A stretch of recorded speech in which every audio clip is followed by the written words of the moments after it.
आज हम CBSE 10th class के बच्चों के लिए चैप्टर 5 जो उन्हें काफ़ी मुश्किल लग रहा है, द 100 ड्रेसेस का फर्स्ट पार्ट, उसकी हिंदी आप लोगों को बता रहे हैं। आप अपनी बुक से कंसल्ट करके हिंदी आप YouTube से आराम से पढ़ सकते हो।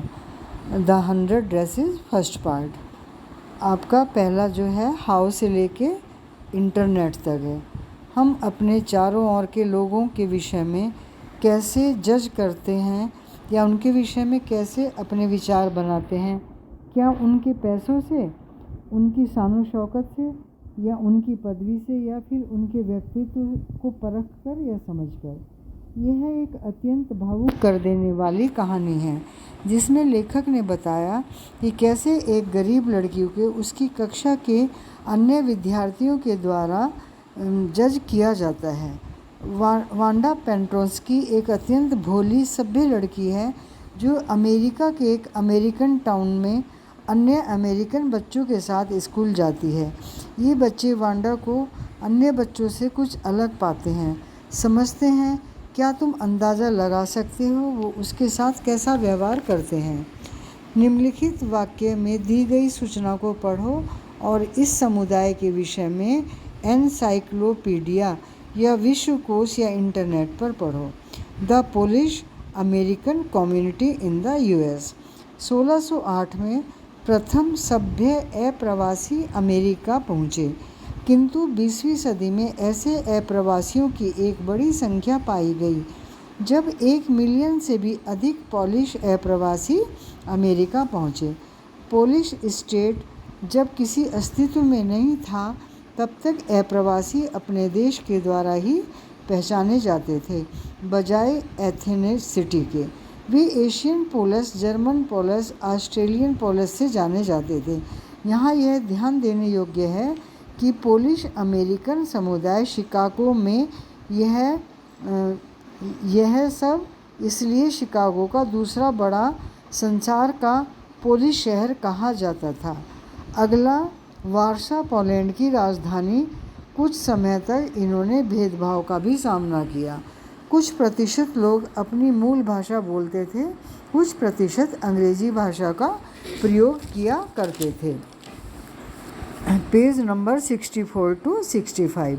आज सोमवार था। वांडा पेंट्रोस्की अपनी सीट पर नहीं थी, पर किसी ने भी उसकी अनुपस्थिति को चेक नहीं किया, यानी किसी ने भी ध्यान नहीं दिया कि वह स्कूल नहीं आई। यहाँ तक कि पैगी ने, मैडलिन जो कि उसकी मजाक बनाया करती थी, उन्होंने भी नहीं।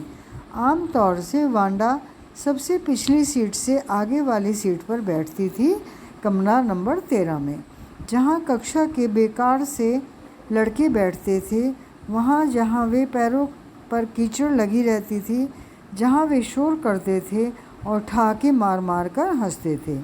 वांडा वहाँ नहीं बैठती थी क्योंकि वे सब बेकार व शोर करने वाले होते थे।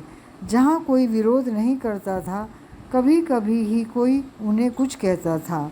वांडा अत्यंत शांत थी, वह कभी किसी को कुछ नहीं कहती थी। कभी किसी ने उसकी हंसी नहीं सुनी थी।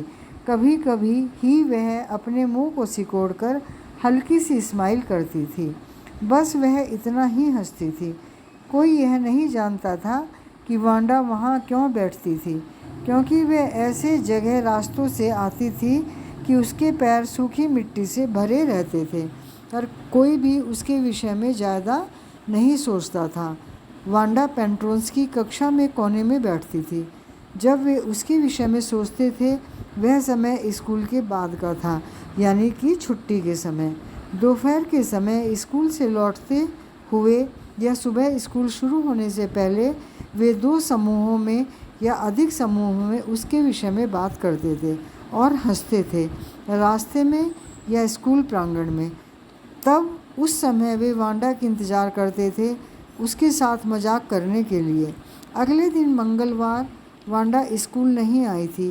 किसी ने भी उसकी एब्सेंस यानी अनुपस्थिति को महसूस नहीं किया, किंतु बुधवार को पैगी और मैडी जब दूसरे बच्चों के साथ बैठी थी, कहा, क्या तुमने नोटिस किया जिसके सबसे अच्छे नंबर होते हैं, जो मिट्टी में सनी रहती है, वह वांडा आज स्कूल नहीं आई। पैगी स्कूल की बहुत पॉपुलर, जिसको सब जानते थे, ऐसी लड़की थी। The 100 dresses, next part. वह बहुत सुंदर थी, उसके पास बहुत सी सुंदर सुंदर ड्रेस थी। उसके बाल घुंघराले थे। मैडी उसकी पक्की सहेली थी।